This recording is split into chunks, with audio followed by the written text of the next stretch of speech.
Merci d'être avec nous dans nos studios d'ici Beyrouth. L'invité d'ici l'entretien, votre nouvelle émission d'interview de personnalités libanaises de premier plan, est aujourd'hui Maïchidia. Vous la connaissez tous. Bonjour Maïchidia.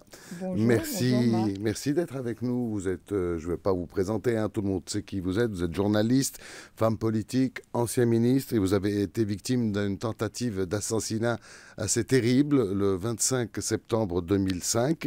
Vous en avez 20 ans après, toujours les stigmates.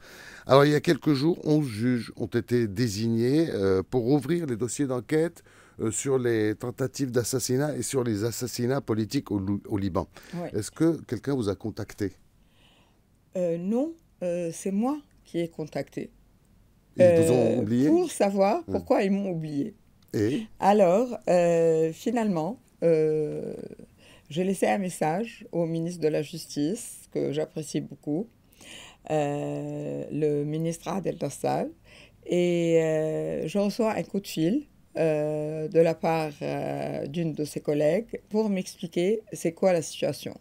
En fait, ils ont ouvert tous les dossiers, ou plutôt, ils ont fouillé là où ils ont trouvé qu'il y avait des juges d'instruction qui manquaient, soit qu'ils étaient déjà à la retraite, soit où on n'avait pas encore nommé quelqu'un pour prendre la relève, et ils ont décidé de nommer quelqu'un pour mener à terme l'enquête concernant les cas de ces personnes-là qui ont commencé peut-être avec l'assassinat de Slamine Frenji et de je ne sais plus qui, pour arriver jusqu'à nos jours maintenant avec Tony Frenji, pour arriver maintenant avec Antoine Ranem, Pierre Jmeil et vous n'êtes pas concerné pour l'instant? Alors que moi, j'étais supposée être concernée parce que j'ai vu qu'il y avait aussi les deux cas de Samir Assir et de Gebran Touaini. Et bon, moi, entre parenthèses, j'aimerais bien expliquer qu'il y a une résolution des Nations Unies qui est sortie après 2005 pour que ces cas-là soient jugés devant un tribunal spécial pour le Liban. Et les affaires qui seraient en rapport avec l'affaire Rafi Hariri, il y aura un acte d'accusation et elle serait aussi jointe à ce tribunal dans le cas de l'enquête. Mais vous n'êtes pas concerné donc, moi, dans cette affaire-là, avec la résolution des Nations Unies, oui, je suis concernée. Parce que ça couvre depuis Marwan Ahmedi jusqu'à Gebran Touaini le 12-12 2005. Moi, mon cas, c'était un mois avant, quelques mois avant, en septembre. Alors, et les autres cas ont été liés. Il y a un acte d'accusation dans le cas de Marwan Ahmedi, de Georges Haoui et de Lies Elmar. Alors, pourquoi moi je suis restée comme ça, dans l'abîme. Et vous avez une explication? Aucun lien avec les autres cas. Alors, j'ai eu l'explication. L'explication dit que, dans mon cas, il y a un juge d'instruction qui s'appelle Jana Abed. Il m'a fallu du temps pour retenir son nom. Parce que le fameux juge d'instruction en question, qui a pris la relève, après que le précédent, Nabil, j'ai oublié son nom de famille, était déjà à la retraite. Il a pris la relève après lui. Il y a un juge d'instruction dans mon cas qui ne m'a jamais contacté, que je ne connais pas. Je ne suis même pas au courant qu'il y a un juge d'instruction. Alors, c'est pour ça qu'on n'a pas nommé un nouveau juge d'instruction pour continuer l'étude de mon cas à moi. Mais peut-être qu'après l'émission, quelqu'un vous appellera, vous contactera. On n'est pas à l'abri d'une surprise. Et il faut dire que le Conseil supérieur de la magistrature, à ce qu'il paraît, a rassemblé tous ces juges d'instruction pour leur dire « Vous avez un certain temps, un certain délai pour travailler sur les cas. » Dont le vôtre, cette fois. Dont le mien, à ce qu'il paraît. C'est ce qu'on m'a dit. De là à ce que ça soit à 100% vrai, je n'en sais rien. Parce que jusqu'à l'heure, il n'y a rien. Il n'y a rien. Ça fait quelques jours de ça, il n'y a rien. Mais moi, j'ai été outrée, pour vous dire la vérité. Quand j'ai entendu les noms qui ont été cités, Pourquoi eux et pas moi? Et vous avez eu l'explication? Parce que il semble que j'ai un juge d'instruction. Mais c'est un ghost, comme on dit, oui. c'est un fantôme. Parce que vous êtes vivante encore, peut-être. Je suis encore vivante. Oui. Peut-être il fallait que je meure. C'est ça. Comme ça, on s'intéresserait beaucoup plus à mon cas. Malheureusement, je suis toujours en vie. Heureusement pour tous les autres, pour nous heureusement aussi. pour les uns, malheureusement pour les autres. Oui. Alors, vous continuez à recevoir des menaces, des insultes. Ah oui. On s'habitue Ah à oui. ça? On ne s'habitue pas? Vous avez peur? J'ai beau dire, on devient imperméable, mais finalement, il y a des fois où on se rend compte que leur imagination est intarissable. C'est-à-dire, ils peuvent toujours nous sortir des... Des je ne sais insultes, pas, des des menaces. insultes, Nouvelles, des à chaque épithètes, fois. des adjectifs, oui. des choses auxquelles on ne peut même pas imaginer. Comme l'autre qui me dit l'autre jour, vous êtes à Mosley. Ok, je suis habituée à ce qu'on m'appelle Madame Plastique. Vous avez besoin de pièces de rechange. Ne restez pas à côté de la cheminée parce que vous allez fondre. Ces choses-là, je suis déjà habituée. Oui, sur les réseaux sociaux, ils trouvent que c'est très normal. Et le comble, pour moi, le comble, ce qui me dérange le plus peut-être, c'est que ces mêmes gens qui sont à la base de l'attentat dont j'ai été victime, qui commentent de la sorte. C'est leurs gens qui m'ont assassiné et c'est leurs followers qui ont failli vous assassiner, Dieu merci. Qui ont failli m'assassiner, mais c'est les gens qui les suivent et qui ne comprennent rien ni à la politique, ni à ce qui se passe, qui m'insultent de la sorte, comme si j'avais eu un accident de voiture et que c'était un bullying très normal de s'adresser à une femme en lui disant « vous n'êtes plus aussi belle comme vous l'étiez avant, vous êtes devenue... » Je peux confirmer le contraire ici en plateau, puisque vous êtes juste à côté. C'est gentil, c'est gentil, merci beaucoup. Mais finalement, des fois ça fait mal, mais j'essaye, je force les choses pour que ça glisse, pour que ça reste imperméable. Alors, bon, je l'ai dit en introduction, vous êtes aussi une femme politique. Le gros sujet du moment, c'est désarmement du Hezbollah ou pas désarmement du Hezbollah. On a l'impression que le Hezbollah vit sur une autre planète, qu'il ne veut pas désarmer, qu'il a lancé sa guerre de soutien du Hamas. Le Hamas va désarmer, mais le Hezbollah non. Oui. Vous pensez qu'ils vont désarmer un jour pour qu'on puisse reconstruire ce pauvre pays ou pas? C'est net et clair qu'ils ne veulent pas désarmer.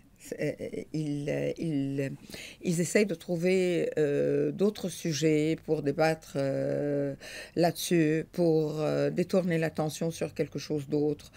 Par exemple, maintenant, le nouveau sujet est devenu s'il y aura des négociations directes ou indirectes avec Israël, comme si on avait oublié le sujet du désarmement du Hezbollah, alors que finalement, il y a eu plein de déclarations. La dernière en date, c'est celle de Barak. On avait cru qu'il n'allait plus s'intéresser aux cas libanais, mais aujourd'hui, on l'entend dire que... Oui, il dit un peu tout et son contraire, lui, mais bon...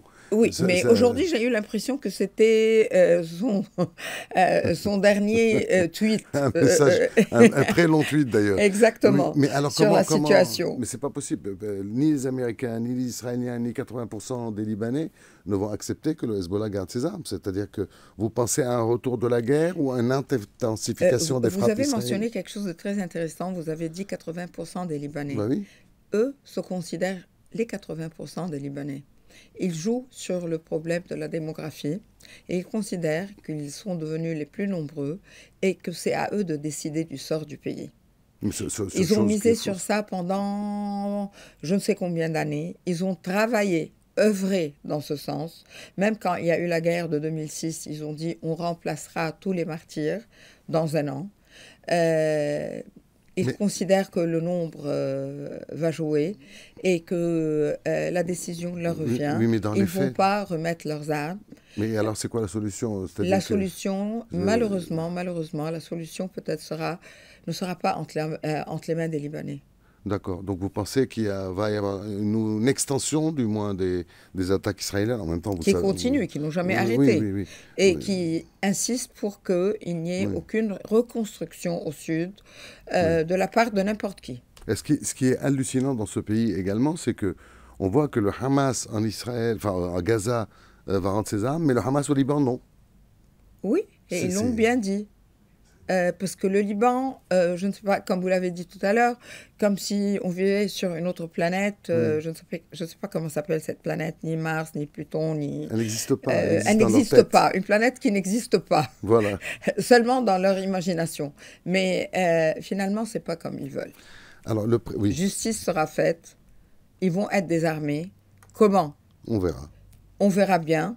S'ils acceptent de remettre les armes d'une façon assez docile, les choses se feront à l'amiable. S'ils continuent à refuser, il y aura quelqu'un d'autre qui prendra la relève. Alors, vous l'avez abordé, le président de la République a dit deux petites phrases qu'on ne peut pas rester, voir les trains de la paix et des discussions passées. Alors, le pauvre, qu'est-ce qu'il n'a pas dit? Tout le monde lui tombe dessus. Mais c'est-à-dire que, par exemple, paix, discussion, ce sont des gros mots maintenant au Liban? Paix, discussion ne sont pas de gros mots parce qu'il ne faut pas oublier que Nabi Berri a eu les négociations sur les frontières maritimes. Et finalement, il a fini par signer un accord avec Israël. On a même... il y en a beaucoup qui n'ont pas accepté les lignes qui ont été tracées, mais Nabi Berri a fini par accepter d'avoir cet accord avec Israël. Et alors peut-être que ce qui les dérange maintenant, c'est qu'ils ne veulent pas que ce soit le président de la République qui décide du sort du pays, mais que ce soit de nouveau entre les mains du président de la Chambre, de Berri, autrement dit de l'Iran. Oui. Mais vous n'êtes pas, vous considérez pas que paix, accord, discussion, ce sont des choses invraisemblables. C'est-à-dire que pourquoi devrait-elle être invraisemblable? Mais non, on croit rêver. C'est ça qui est incroyable dans tous les pays autour de nous sont en train d'avoir ce genre de discussion, quitte à voir ce qui se passe. Le Hamas, la Syrie. Oui. Et ils ne sont pas obligés d'accepter tout ce qu'Israël veut imposer. Mais finalement, il faut qu'il y ait des discussions. Il faut trouver une solution. Il faut que ces attaques s'arrêtent. Alors qu'on donne libre cours maintenant à Israël pour continuer ses agressions contre le Liban. C'est un argument que lui donne le Hezbollah. Hein. Exactement. Voilà. Et donc, il faut faire la paix, ou la normaliser, ou je ne sais pas quoi. Il faut aboutir à une normalisation de la situation. Il y a l'accord d'armistice qui date depuis 1949 entre le Liban et Israël. Alors, pourquoi pas ne pas respecter cet accord? Déjà, revenir en arrière. Au lieu d'avancer, il faut revenir en arrière. Et vous ne pensez pas que c'est l'Iran le vrai problème? Que tant que ce régime est en place, nous, on est Bien sûr otages? Que c'est l'Iran. À chaque fois qu'une décision doit être prise, nous voyons M. Larijani arriver au Liban, avoir ces discussions avec tout le camp, et puis tous ces généraux autour de lui, tous les partis politiques qui continuent à faire partie de l'axe de la résistance, si résistance il y a encore. Et le lendemain, il y a des déclarations qui vont à l'encontre de tout ce que les Libanais ont envie d'entendre.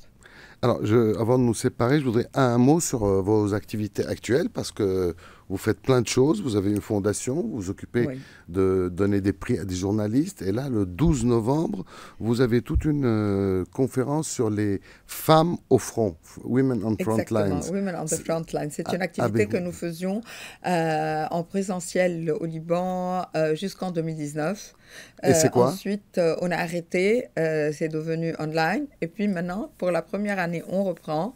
C'est au Phénicia, le 12 novembre. Nous vous invitons tous à nous rejoindre. Ça sera une journée qui commencera à partir de 8h30, 9h30 du matin et qui se terminera à 6h. L'idée, c'est quoi? C'est de supporter les femmes dans tous les domaines. Mettre la lumière sur là où les femmes peuvent réussir dans tous les domaines, sans exception. Surtout avec toutes les nouveautés de l'intelligence artificielle, dans le domaine des affaires, de la politique, les affaires sociales, le paquet. Il y a le paquet, du matin jusqu'au soir, mais ça sera en présence d'hommes. Il y a des ministres hommes dans tous les panels, hein, parce que les mots, on ne peut rien faire en tant que femme toute seule. Hein. Il faut que ça soit en union entre femmes et hommes. Mais il n'y a aucun domaine interdit aux femmes, enfin, on le voit aujourd'hui. Mais il faut le prouver. Oui. Encore, vous On pensez, continue en à 2025? lutter. Oui, si vous voyez le nombre de Oui, femmes oui, c'est qui vrai. sont membres Députés, de ministres. Parlement, et si vous voyez combien de ministres il y a, moi je me considère parmi les lucky women, parce que j'ai été nommée ministre en 2019. Oui. Merci beaucoup, Maïchidia, d'avoir fait un petit crochet pour venir nous rendre visite. Restez avec nous sur Ici Beyrouth et This is Beyrouth. Vous allez pouvoir voir cette interview sur notre plateforme, toute déclinée. C'était un plaisir, à la prochaine. À bientôt, à très bientôt. À très vite. Merci beaucoup.